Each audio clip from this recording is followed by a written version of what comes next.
오늘 주시는 하나님의 말씀은 요한복음 13장 34절 35절 말씀입니다. 요한복음 13장 34절 35절 말씀입니다. 우리 같이 읽도록 하겠습니다.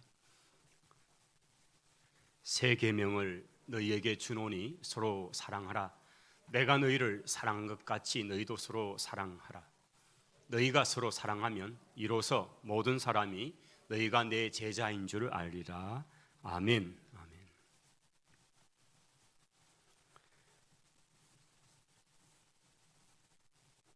저는 분명히 확신할 수 있습니다.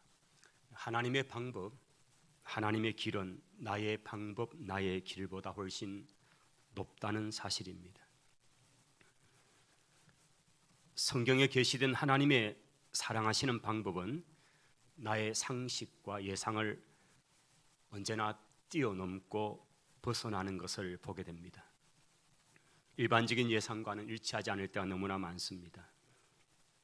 사실 오늘날 사람들은 주제넘게도 하나님은 이렇게 또는 저런 방식으로 나를 사랑하셔야 한다고 말합니다.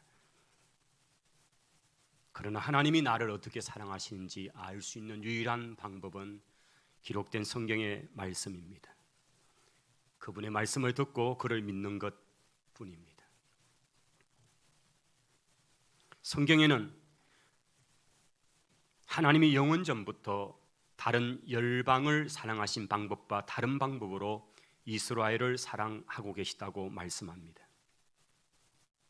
구약과 신약 두 곳에서 모두 하나님은 이 사실을 더욱 집중해서 말씀합니다.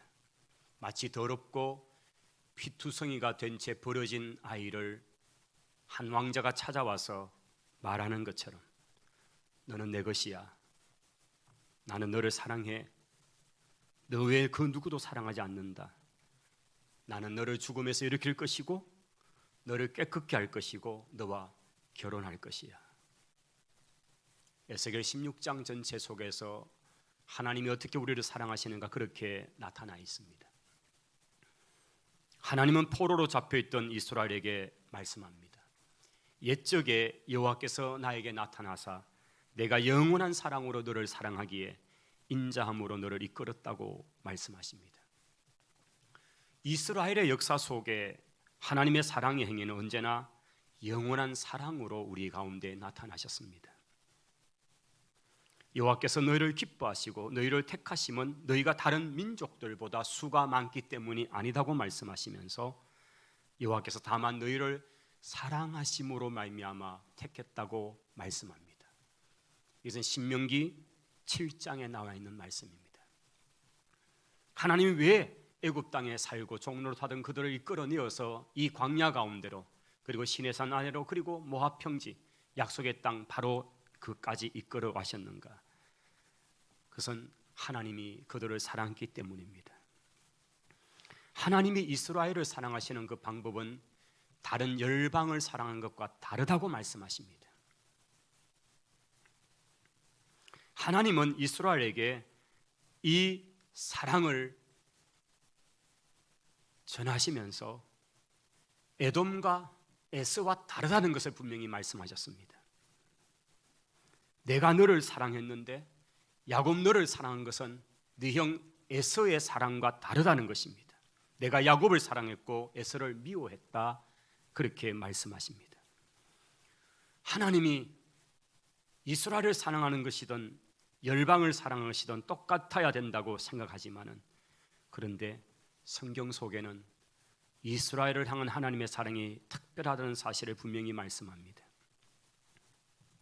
창세전에 그리스도 안에서 우리를 택하사 우리로 사랑 안에서 우리를 예정하셔서 예수 그리스도로 말미암아 자기 아들을 삼았다고 그렇게 에베소서에서는 말씀하고 있습니다. 우리가 창조되기 전, 우리가 지어지기 전, 우리가 어머니의 복중에서 생겨나기 전에 하나님이 나를 아시고 나를 사랑하시고 너는 내 것이라고 그렇게 정하셨다는 것입니다. 이것이 구약에서는 이스라엘을 향한 하나님의 사랑이 열방과 다르다는 이야기라면 오늘 신약 시대에는 하나님이 우리를 택하신 것이 바로 그러하다는 것입니다. 오직 자기의 뜻과 영원전부터 그리스도 안에서 우리에게 주신 그 은혜로 우리를 사랑하시고 택해 주셨다고 성경은 분명히 말씀하고 있습니다. 오늘 저희들은 요한복음 13장의 말씀에서 그리스도가 우리 가운데 전하시는 새 계명 이야기를 들을 것입니다. 이 새 계명은 사랑의 이야기입니다. 13장 1절로 들어가 보시면 아버지께로 돌아가실 때가 이런 줄을 아신 예수님의 마음은 참으로 착잡하셨습니다.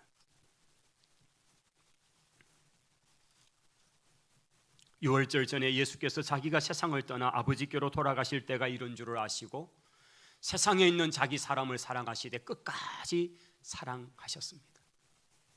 여기 똑같은 문장, 아버지께로 돌아가실 때가 이런 줄 아신 예수님은 3절에도 같은 표현이 하나 나옵니다.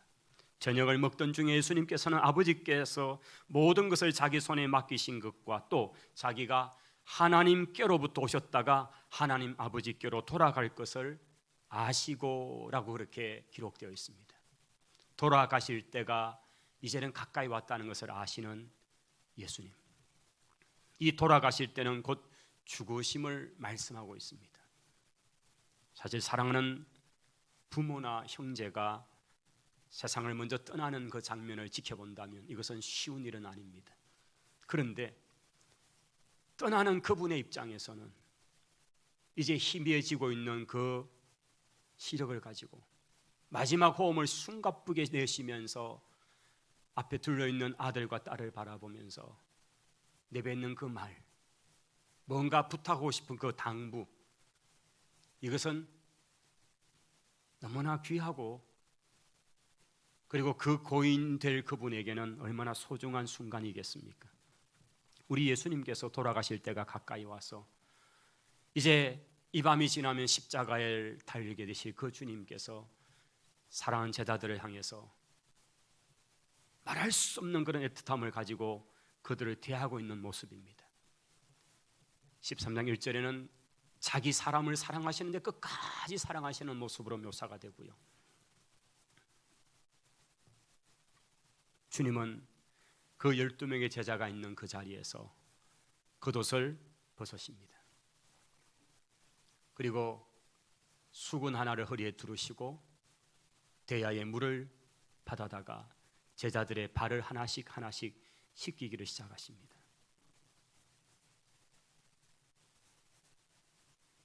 이제 곧 죽음 앞에 서시는 예수님께서, 이제 이들을 떠나서 입을 하셔야 되는 예수님께서 제자들의 발을 하나씩 만지면서 씻어가시는 그 모습은 그 주님의 마음은 얼마나 지금 여러 가지 생각들로 가득 찼을 것입니다.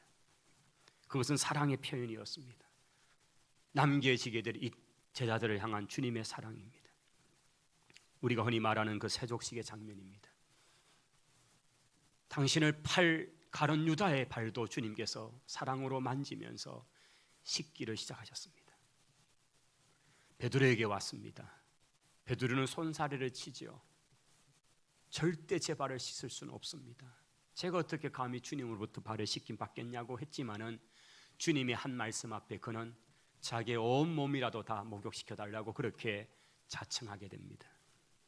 내가 너를 씻어주지 아니하면 네가 나와 상관이 없다는 그 주님의 말씀 앞에 베드로는 발뿐 아니고 온몸도 씻겨주십시오라고 그렇게 그는 말씀을 하죠. 주님의 대답입니다. 이미 목욕한 자는 발밖에 씻을 필요가 없는데 온몸이 깨끗해졌기 때문이다. 그러나 너희가 다 깨끗한 건 아니다 말씀하시고, 가룟 유다를 염두에 두신 주님의 말씀 11절입니다. 이는 자기를 팔 자가 누구인 줄 아시기 때문에 그래서 다는 깨끗한 게 아니다. 주님이 그렇게 말씀했다라고 기록되어 있습니다. 주님은 당신이 발을 씻기는 12명 가운데 한 사람이 자기를 팔 것을 아셨지만은 여전히 그를 향한 사랑의 마음으로 그의 발을 씻기고 계셨습니다. 이제 발을 다 씻기신 이후에 주님은 다시 겉옷을 두르시고 자리에 앉으셨습니다. 그러면서 제자들에게 말씀합니다. 내가 너희들이 나를 선생이라고 부르고 또 주라고 부르는 것은 옳다. 내가 선생이요 주가 되어서 너희의 발을 씻겼는데 이처럼 너희도 서로 발을 씻겨주는 것이 옳다. 여러분, 이 근동 지방에서의 발을 씻김은 종들 중에서도 가장 아래죠. 낮은 종이 하는 일입니다. 마치 이제 어린 아이로 종의 자식으로 태어나서 뭔가 일을 할 수 있는 그 나이가 되었을 때 견습시키듯이 그 아이들이 주로 맡아 하는 일이 손님이 왔을 때 그 더러워진 그 발을 씻기는 일을 하는 겁니다. 그런데 주님께서 종들 중에도 가장 낮은 종이 하는 그 일을 지금 직접 행하시는 겁니다. 그러면서 제자들에게 너희도 이와 같이 서로 발을 씻겨 주라고 말씀하셨습니다. 21절로 가면 주님의 괴로운 심정이 잘 묘사가 되어 있습니다. 예수께서 이런 말씀을 하시고 심령이 괴로워서 말씀하시되 내가 진실로 진실로 너희에게 이르노니 너희 중에 한 사람이 나를 팔 것이야. 주님은 그 12 제자들 가운데 한 사람이 나를 팔 것을 지금 공개적으로 말씀하십니다. 이 말씀은 아마 순식간에 그 분위기가 굉장히 깔아앉는 아마 그런 것이 되었을 겁니다. 주님 가장 가까이에서 주님의 품에 의지하고 있던 제자는 요한이었습니다. 제자들 그룹의 막내둥이였고 주님의 사랑을 특별히 받던 이 요한은 주님의 품에 기대어서 그 말씀을 들었습니다. 그런데 아마 요한과 마주 앉아있던 제자가 베드로였을 겁니다. 그 베드로가 그 순간에 요한에게 눈짓으로 사인을 보내죠. 물어봐라, 여쭤보라고. 누가 우리 가운데 예수님 파는 자인지. 아마 이 사인을 알았던 요한이 그 품에 기댄 채로 예수님 앞에 조용히 묻습니다. 주님, 누구입니까? 주님이 말씀하신 그 파는 자가 누구입니까? 그러자 예수님께서 요한만 들을 수 있게끔 아마 그렇게 말씀하셨습니다. 내가 떡 한 조각을 떼어 포도주에 적셔서 주는 자가 그야.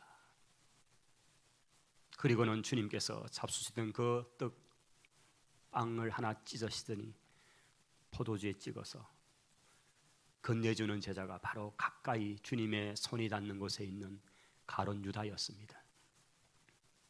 요한은 그 사실을 아마 얼마나 놀라웠겠습니까?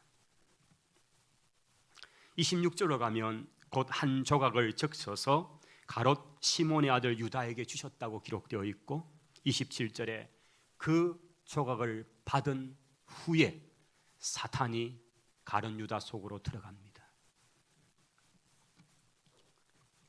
주님은 그에게 말씀합니다. 유다야, 네가 할 일을 속히 해라. 유다야, 네가 할 일을 속히 해라. 사람들은, 거기 둘러섰던 제자들은 아마 그 상황이 뭔지 모르기 때문에 우리 주님이 특별히 유다에게 우리 그룹에 회개하고 있으니까 그 돈을 가지고 뭔가 사오라는 말씀인 줄 알고 그렇게 여겼다는 겁니다. 그리고 이 떡조각을 받았던 유다가 곧 방을 뛰쳐 나가버립니다. 30절입니다. 유다가 그 조각을 받고 나갔다. 근데 그 뒤에 밤이 더라라고 되어 있습니다. 요한은 이 문장 하나로서 그 상황이 어떤 것인가를 묘사하고 있죠. 밤이 더라. 주님은 빛이시고 주님과 함께 있는 그 다락방 공간은 바로 빛 가운데 있는 곳이라면 그곳을 떠나서 바깥 어두운 곳으로, 사망이 엄침한 곳으로 그는 걸어 들어갑니다. 우리가 그 이후의 스토리는 너무나 잘 압니다. 그는 대사장을 찾아갑니다. 자기 스승 예수님을 팔겠다고 얘기하고 돈을 받습니다. 그리고 작전을 짜죠. 내가 주님이 어디로 가는지 아는데 거기 가서 입을 맞추는 사람이 바로 그 예수인 줄 알고 그를 체포하면 된다고, 이런 모든 상황들을 맞추는 일을 시작할 것입니다. 이제 31절의 본문에 오면 이 가룟 유다가 빠져나간 11 제자가 있는 곳에서 주님은 새 계명을 선포하기 시작합니다. 참 제자들의 그룹에게 주님은 새 계명을 말씀하는 것입니다. 이 새 계명이 무엇입니까? 34절, 35절입니다. 우리 34절을 같이 한번 읽어보도록 하겠습니다. 새 계명을 너희에게 주노니 서로 사랑하라. 내가 너희를 사랑한 것 같이 너희도 서로 사랑하라. 아멘. 여러분, 이 새 계명은 서로 사랑하라는 이야기입니다. 사랑입니다. 근데 왜 여기에 새 계명이라는 호칭을 주님 스스로가 붙이셨습니까? 사실 이 사랑은 신약에 와서 새로운 것이 아닙니다. 우리가 구약의 말씀의 가장 핵심 이야기는 주님 스스로가 말씀하셨습니다. 신명기 6장 5절에 네 마음을 다하고 목숨을 다하고 힘을 다해서 주 너의 하나님을 사랑하는 것과 예레미야 19장 레위기 19장 18절에 그 사랑 가지고 내 이웃을 내 몸같이 사랑하는 것이 모든 율법과 선지자의 대강령이라고 말씀하셨습니다. 마태복음 22장에 한 율법사의 도전적인 질문 앞에 선생님이요, 율법을 잘한다시니까 그럼 율법의 최고 큰 계명이 뭐냐고 하는 그 질문 앞에 주님은 너무나 단순하게 그리고 모든 구약의 말씀을 정리해서 바로 그 두 가지로 요약을 하셨죠. 신명기 6장 5절 네 마음과 뜻과 목숨을 다해 하나님 사랑, 두 번째 레위기 19장 18절에 내 이웃을 내 몸같이 사랑하는 것입니다. 결국 율법의 가장 핵심은 사랑이었습니다. 그러면 오늘 이 분위기에서 예수님께서 이렇게 말씀하셔도 좋았죠. 내가 전에 말했던 것 같이 사랑해라. 또는 율법이 이런 것 같이 서로 사랑해라. 이게 어쩌면 더 자연스러울 수 있습니다. 그런데 주님은 그렇지 않고 새 계명을 너희에게 주노니 라고 말씀하셨습니다. 그렇다면 지금 주님이 당부하시는 사랑하라는 계명이 왜 새 계명일까요? 구약에 흘러오고 있는 그 하나님 사랑의 이야기가 분명한데 왜 주님은 이것을 새 계명이라고 말씀하고 있을까요? 우리가 다시 성경을 좀 더 보면 요한 1서 3장에 가면 사도 요한은 이렇게 기록을 남깁니다. 그의 계명은 이것인데 곧 그 아들 예수 그리스도의 이름을 믿고 그가 우리에게 주신 계명대로 서로 사랑할지니라 라고 말씀하셨습니다. 그의 계명은 이것인데 서로 사랑해라. 요한은 그의 계명이라는 표현을 썼고 그의 계명 이코로 새 계명으로 그렇게 말씀하고 있습니다. 그렇다면 왜 주님이 하신 그 사랑이 그의 계명이고 새 계명일까요?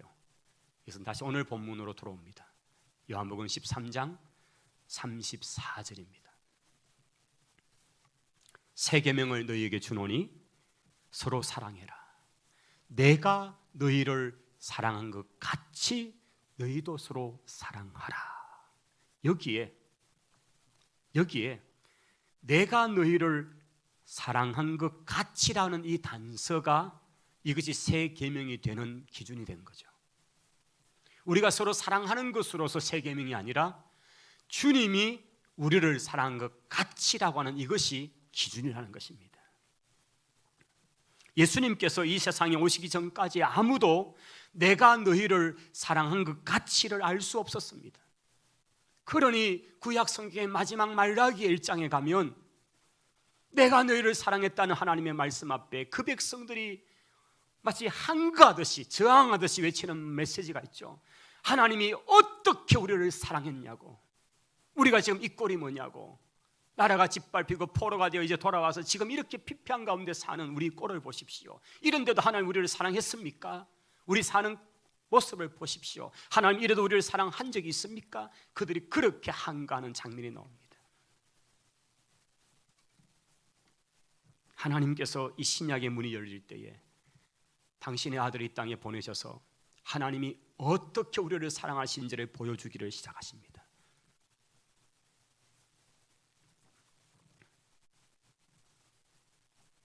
주님이 오셔서 제자들을 사랑하시니까 제자들은 주의 사랑이 무엇인지, 하나님 사랑이 무엇인지 이제는 알기를 시작하는 것입니다.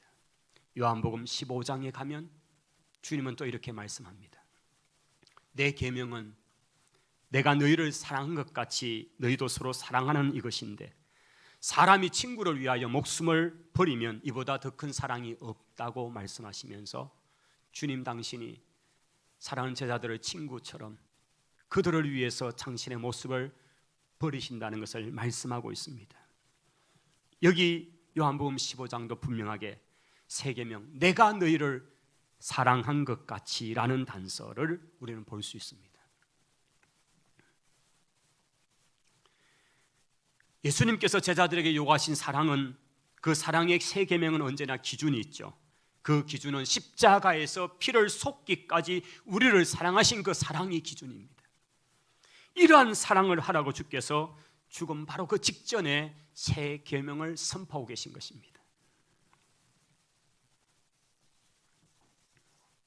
요한일서 4장 7절 8절에 가면 이 새 계명을 지키는 자만이 하나님께 속한 자라는 것을 분명히 말씀하고 있습니다. 우리 한번 이 구절은 같이 읽어보도록 하죠. 사랑하는 자들아, 우리가 서로 사랑하자. 사랑은 하나님께 속한 것이니 사랑하는 자마다 하나님으로부터 나서 하나님을 알고 사랑하지 아니하는 자는 하나님을 알지 못하나니 이는 하나님은 사랑이심이라. 아멘.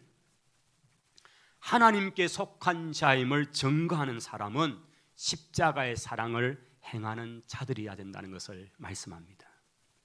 오직 하나님께 속한 자들만이 사랑할 수 있습니다. 그 사랑은 십자가의 사랑을 나타내는 자들입니다. 그러므로 하나님께 속한 자들로서의 증거, 나는 그리스도의 제자라고 하는 그 증거는 오직 이 사랑입니다. 이 사랑을 순종하여 행할 때에 하나님이 우리를 사랑하시고 그 사랑이 우리의 것임을 깨달을 수 있습니다. 우리 그리스도인들이 세상 사랑과 구별되는 바로 이것이 그 사랑입니다.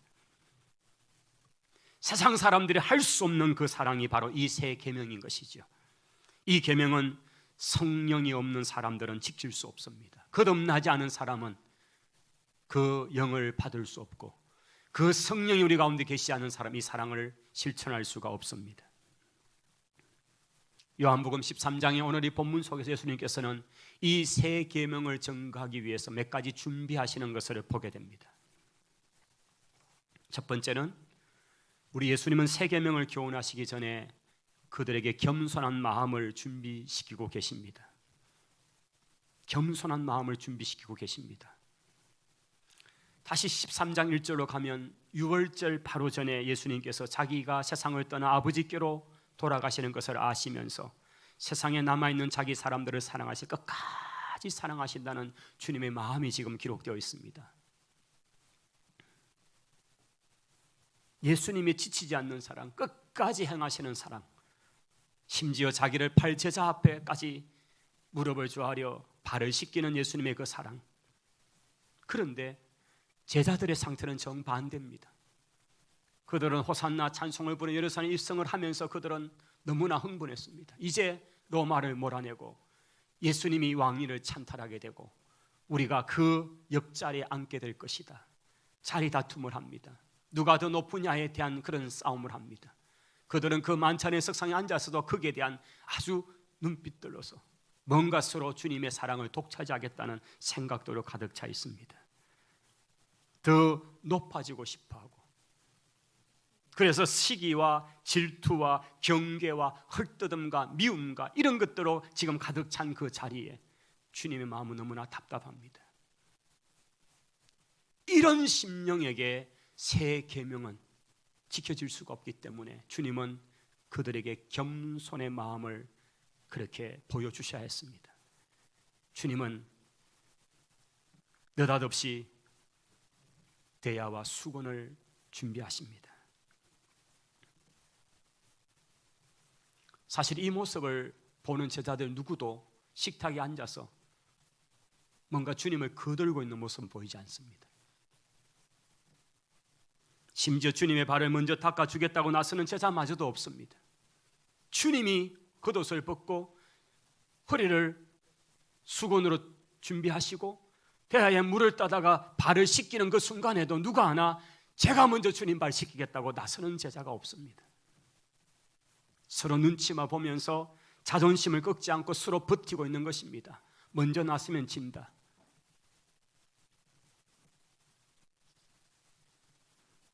우리가 얼마나 우리의 자존심 가지고 주님 사랑을 실천하지 못할 때가 많은지 모릅니다. 네보다는 내가 먼저 굽슬거리진 않을 거야. 내가 뭐하러 먼저 고개를 숙여. 내가 결코 내 자존심 버릴 수 없어. 임박한 죽음을 앞둔 주님, 그래서 제자들의 팔을 씻기고자 하는 그 주님과 너무나 대조된 모습에 버티고 앉아있는 제자들 대조가 되고 있습니다.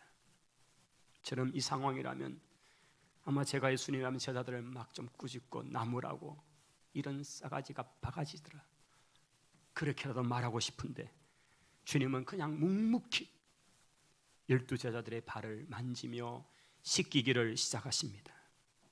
주님이 아십니다. 그들의 교만이 부서지지 않고는, 그들의 자존심이 부서지지 않고는, 겸손하지 않고는 위대한 세 계명을 실천할 수 없다는 사실을.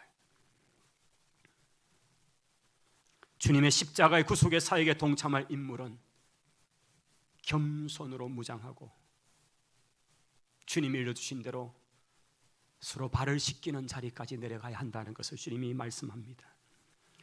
이때 주님이 몸소 보여주신 겸손은 주님의 죽으심과 부활 후에 제자들의 교만을 완전히 무너지게 만듭니다.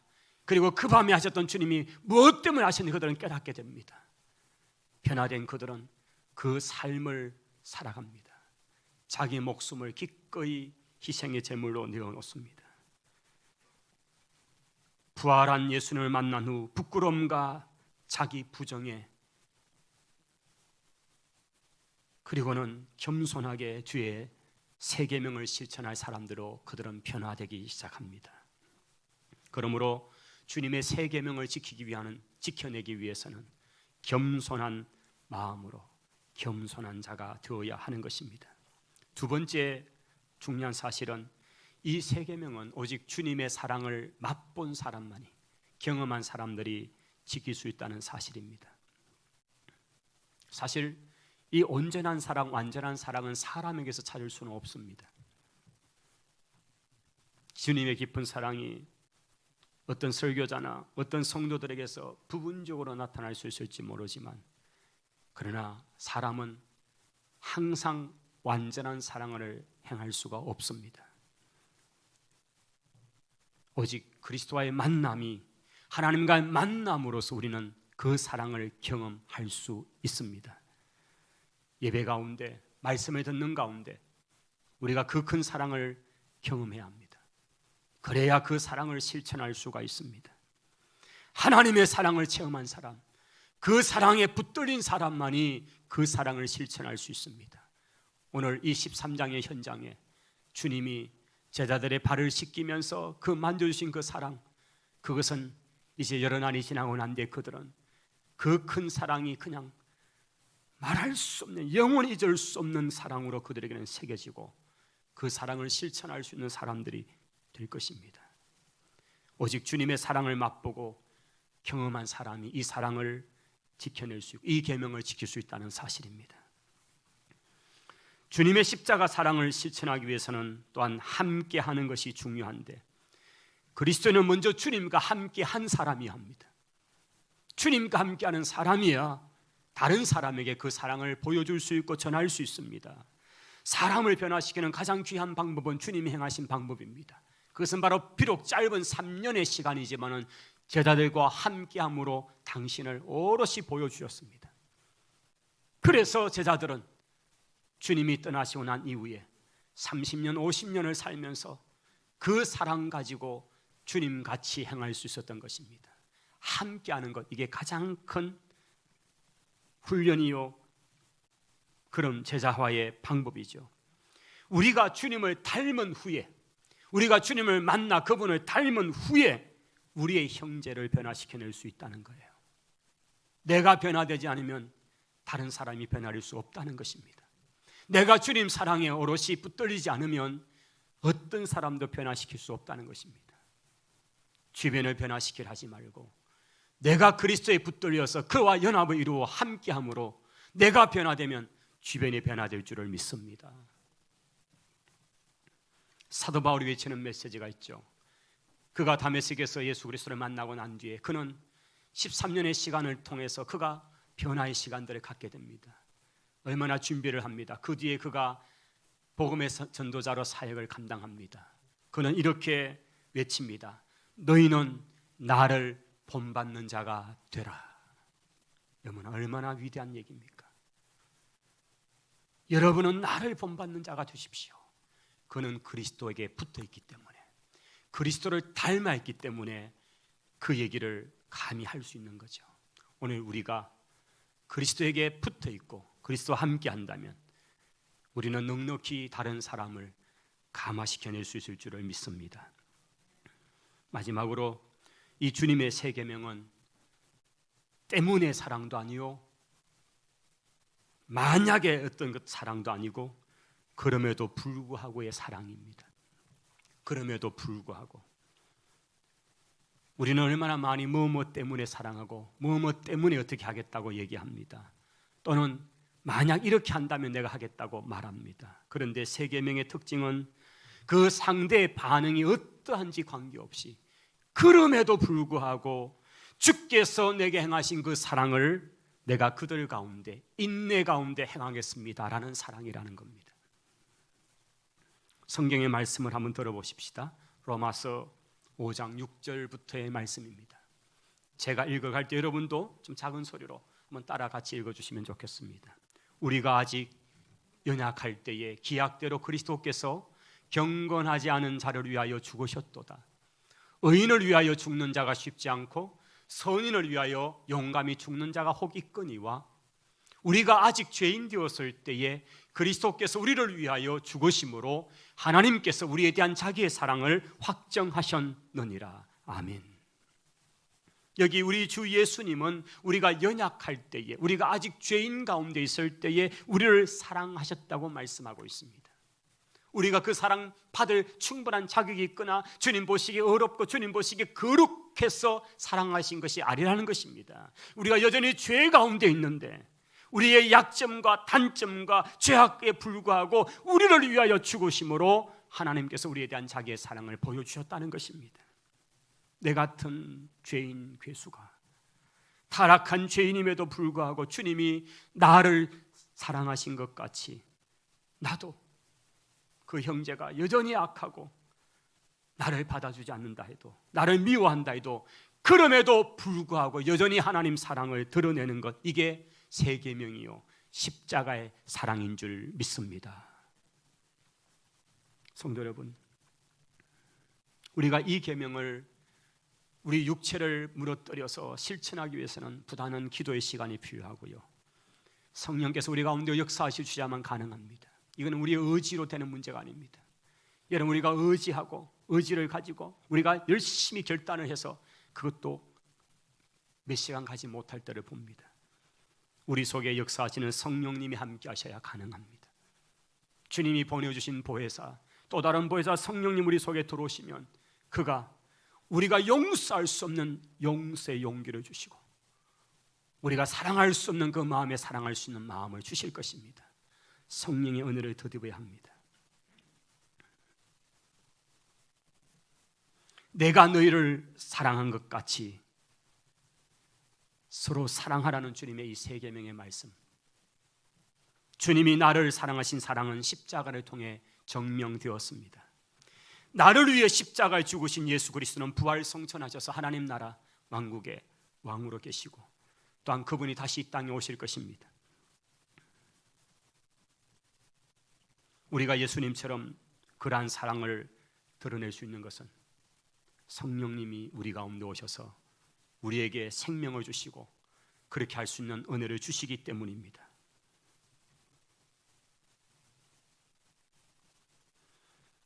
내가 죽지 않으면 그리스도의 사랑의 생명은 나를 통해 나타나지 않을 것입니다. 그러므로 내가 죽고 그리스도가 살아야만 새 계명을 지켜낼 수가 있습니다. 갈라디아서 2장 20절의 말씀을 우리 한번 같이 읽어보십시다. 내가 그리스도와 함께 십자가에 못 박혔나니 그런즉 이제는 내가 사는 것이 아니요 오직 내 안에 그리스도께서 사시는 것이라. 이제 내가 육체 가운데 사는 것은 나를 사랑하사 나를 위하여 자기 자신을 버리신 하나님의 아들을 믿는 믿음 안에서 사는 것이라. 아멘. 성도 여러분, 오늘 주님 우리에게 주신 이 세 계명, 이것은 주님이 우리를 사랑하셔서 보여주신 그 사랑에 기초한 것입니다. 내가 너희를 사랑한 것 같이 너희도 서로 사랑하라고 하셨습니다. 그 십자가 사랑이 오늘 우리에게 먼저 경험되어지고 그 사랑 가지고 형제를 사랑하고 이웃을 사랑하는 데 이르러 주님의 참 제자임이 증거되는 우리 모두가 되시기를 축원합니다. 기도하십시다. 세 계명을 너희에게 주노니 서로 사랑하라.